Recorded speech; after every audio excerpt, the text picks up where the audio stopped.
A young girl sat down and wrote a letter to Keanu Reeves. Nothing unusual about that.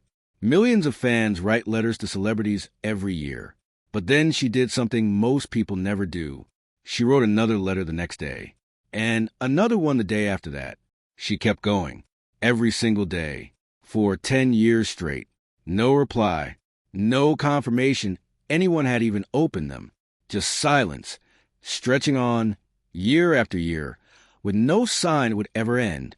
Think about how long 10 years actually is. Long enough to finish school. Long enough for a child to become an adult. Long enough for almost anyone to quietly give up and move on. She didn't move on. She kept writing anyway. Then, after a full decade of silence, something happened that she almost certainly stopped expecting years earlier. Keanu Reeves wrote back. That single reply didn't just surprise her. It changed the direction of her life. It became the true story behind a song that millions of people now sing along to, without ever knowing where it really came from. But this video isn't only about that one letter. It's about something bigger. Why does a man this famous still bother reading what strangers sent him at all? Why does he respond when almost nobody else in his position would? The answer isn't random.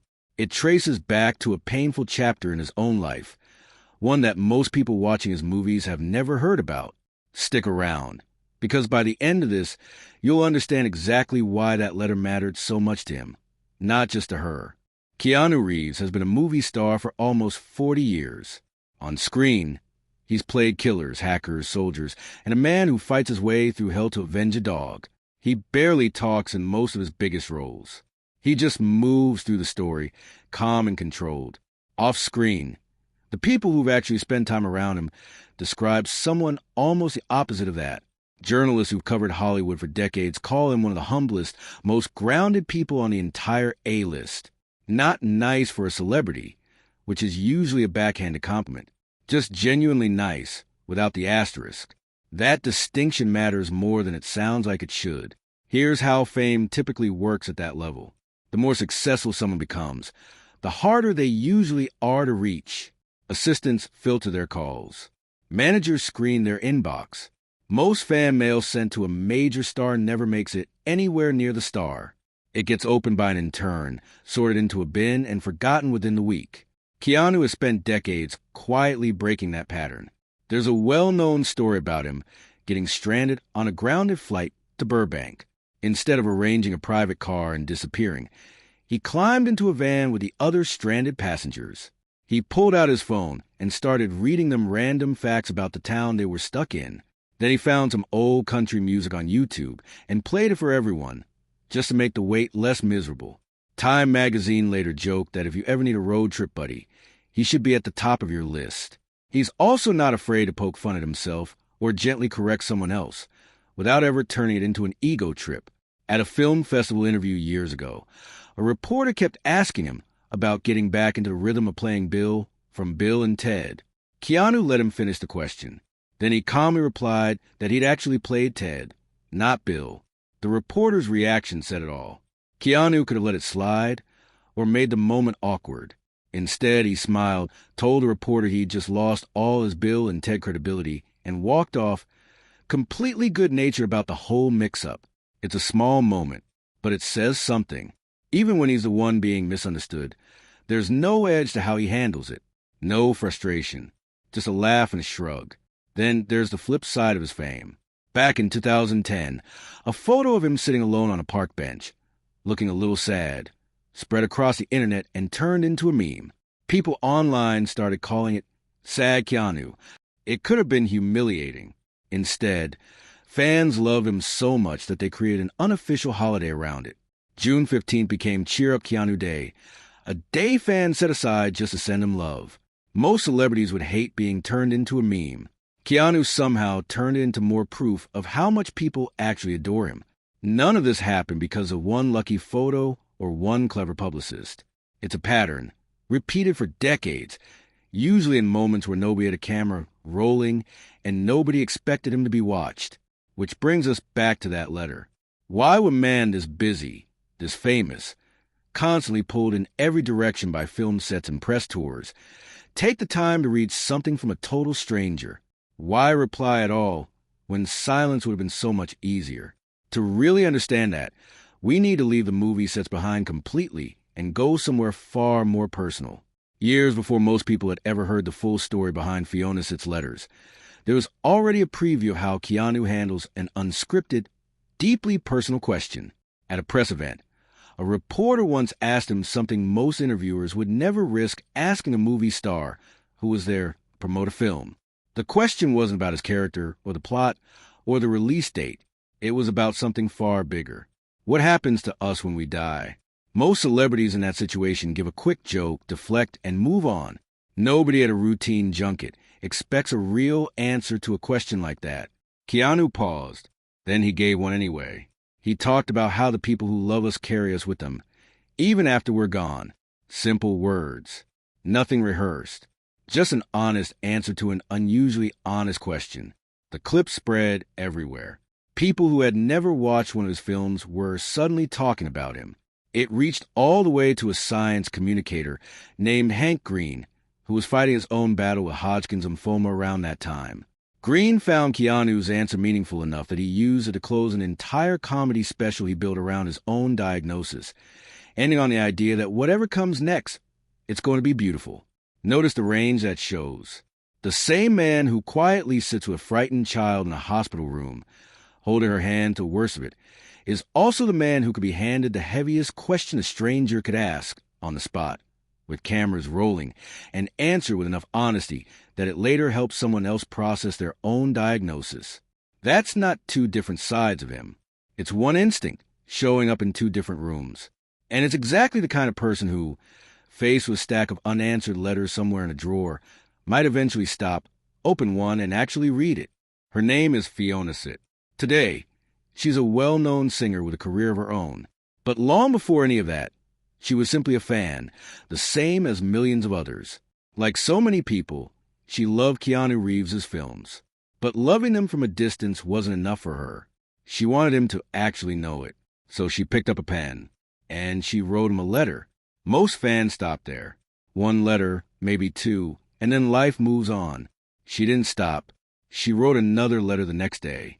Then another, on and on, with no sign anyone on the other end was reading a single word. Picture what that actually looked like day after day for 10 straight years.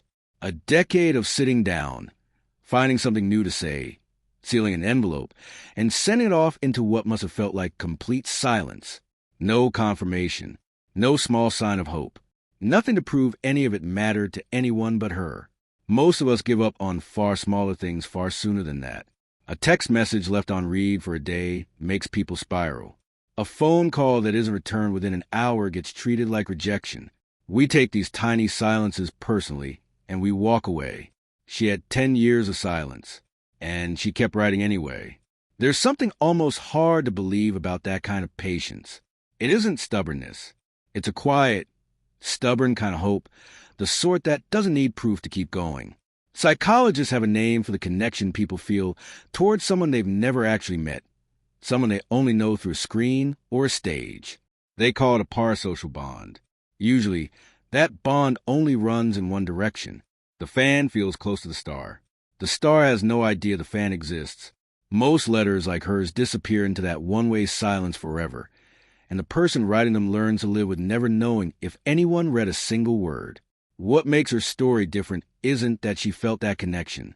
Almost every fan does, for someone. What makes it different is that, eventually, the silence broke. Then, after 10 years, it finally happened. Keanu Reeves wrote back. We don't have every word of what that letter said, and this video won't pretend otherwise by inventing quotes that were never made public. What we do know with certainty is the impact it had. That single reply, arriving after 10 years of nothing, meant so much to her that she later built a song around the experience. That song became a real hit, and countless fans who hum along to today have no idea they're hearing the echo of an actual letter that finally got answered. Now pause and think about it from the other side, from Keanu's side. He didn't know her personally. He had no obligation to respond. Nobody would have blamed him if that letter had ended up in the same forgotten pile as thousands of others, unread and unanswered forever. But it didn't. So the real question isn't about Fiona's sit at all anymore. It's about him. Why would he do this? The answer goes back to something that happened in his own family, years before that particular letter ever reached him. In 1991, Keanu's younger sister, Kim, was diagnosed with leukemia. She was young.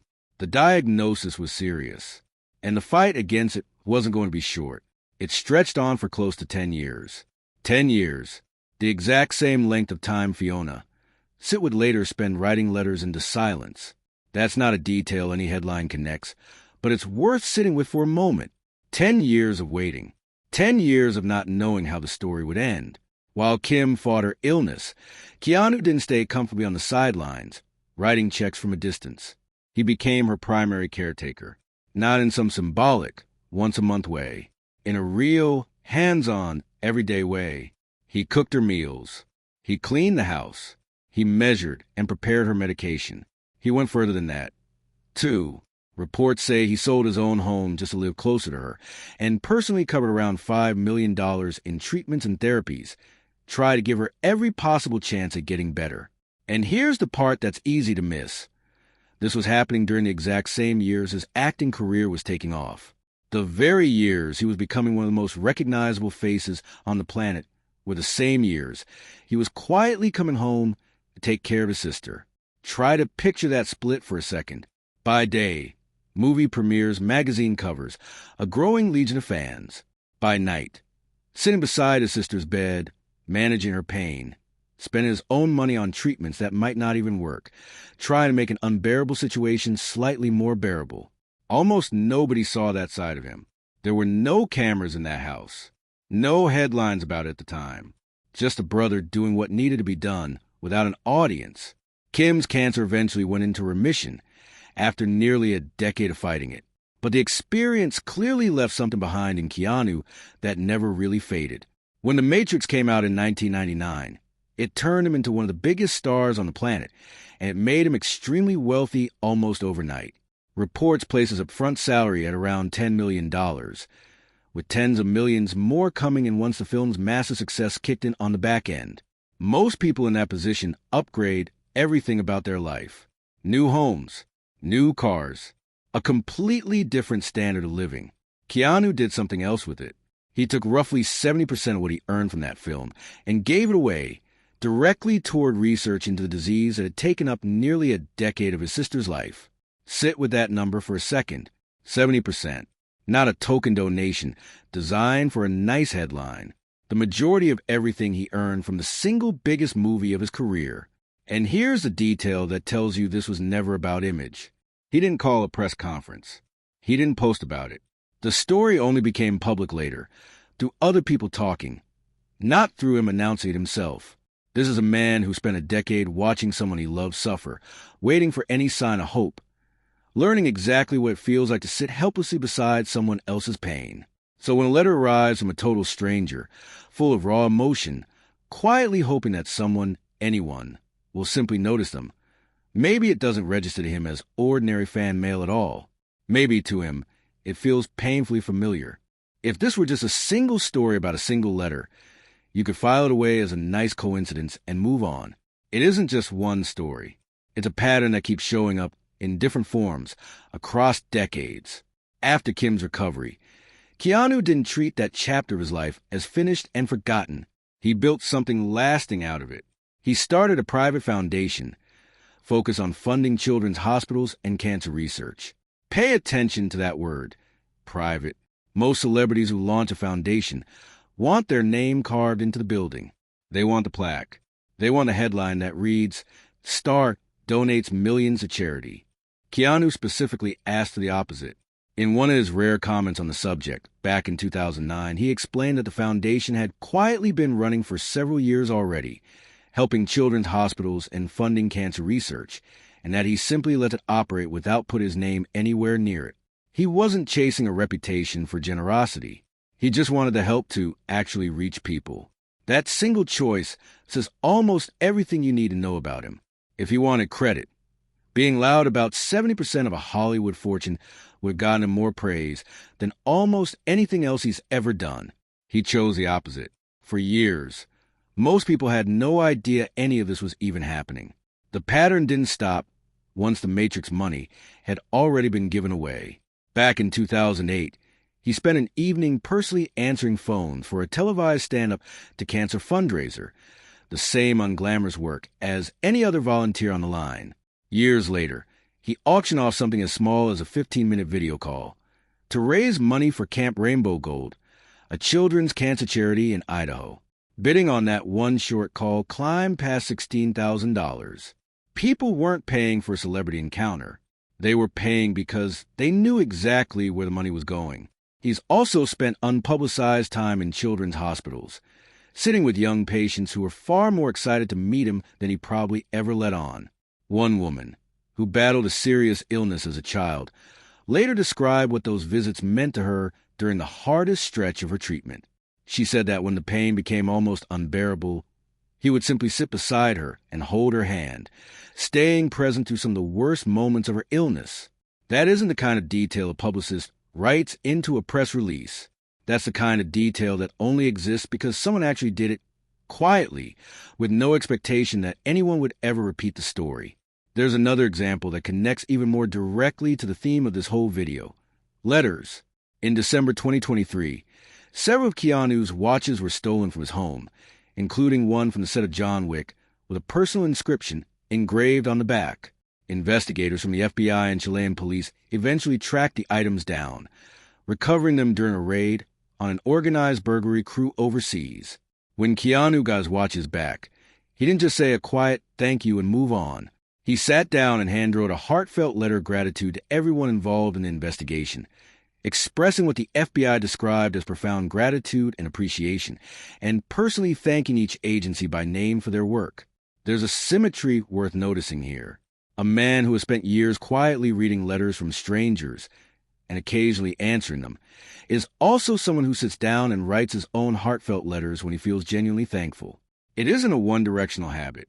It's simply how he processes emotion in both directions. Put all of these pieces together now. A sister who fought cancer for 10 years. A fortune given away instead of spent on himself. A foundation deliberately built to avoid any credit. Hospital visits nobody was ever supposed to talk about. A handwritten thank you letter after a deeply personal loss was resolved. And a fan's letter written every single day for a decade that finally received a reply. These aren't 5 unrelated stories. They're the same story told in 5 different situations. It's easy to watch a story like this, feel something for a moment, and then forget about it entirely by tomorrow. But there's a lesson buried inside it that's worth actually holding on to. We live in a culture that's become obsessed with being seen. People document nearly everything they do, partly hoping someone will notice, praise it, and reward them with attention. There's nothing wrong with sharing your life. But somewhere along the way, a lot of kindness started coming with an invisible price tag attached.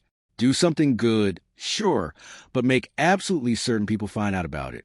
Keanu's entire pattern of behavior pushes back against that idea, without him ever needing to say so out loud.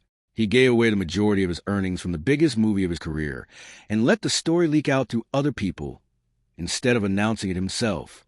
He built a foundation and specifically avoided attaching his name to it. He sat with sick children in hospital rooms with no camera crew present to capture the moment for social media. And when a stranger wrote to him every single day for 10 years, hoping for nothing more than to be noticed, he eventually gave her exactly that. Not a publicity stunt engineered by a marketing team, just a genuine reply. There's an old phrase people love repeating. Actions speak louder than words. Keanu Reeves seems to have quietly built an entire life around that idea, without ever once needing to say the phrase himself. That might explain why fans keep writing to him at all. Not because they expect an answer. Fiona said didn't expect one either, not after 10 years of silence. They write because, somewhere underneath it all, they sense this is someone who might genuinely care, even if he never says a word about it in public. There's also something worth noticing in how he responds. Once he does. He doesn't send a generic form reply, the kind a management team keeps stacked up for exactly this purpose. When he answers a question about death, he doesn't reach for a rehearse line. When he thanks investigators for recovering something stolen from him, He writes it out himself by hand, naming the specific people and agencies involved. When he sits with a sick child, he doesn't perform sympathy for a camera that isn't there. Every one of these responses is shaped to the actual person in front of him, not copied and pasted from some imaginary template of what a celebrity is supposed to say. That's a harder kind of kindness to fake. Anyone can post a generic message about caring for their fans. Far fewer people will sit with a stranger's pain long enough to respond to it specifically, honestly, and without an audience demanding they do it. And every so often, against the odds, that instinct turns out to be exactly right. So here's a question worth sitting with after watching all of this. If you wrote a letter today to someone you truly admired, with absolutely no guarantee it would ever be read, what would you actually say? Would you give up after a week or two, the way most of us naturally would? Or would you keep writing anyway, the way Fiona Sit did, for as long as it took to matter? Keanu Reeves' story here isn't really about fame or blockbuster movies, or even about one specific letter. It's about what real kindness looks like when there's nobody watching, and what can happen when someone finally decides that a stranger's letter or a stranger's pain is worth responding to. Most of us will never write to a movie star. That's not really the point of this story. The point is smaller, and it applies a lot closer to home. Somewhere in your own life, there's probably a person you meant to thank or check on, or simply tell that you notice them.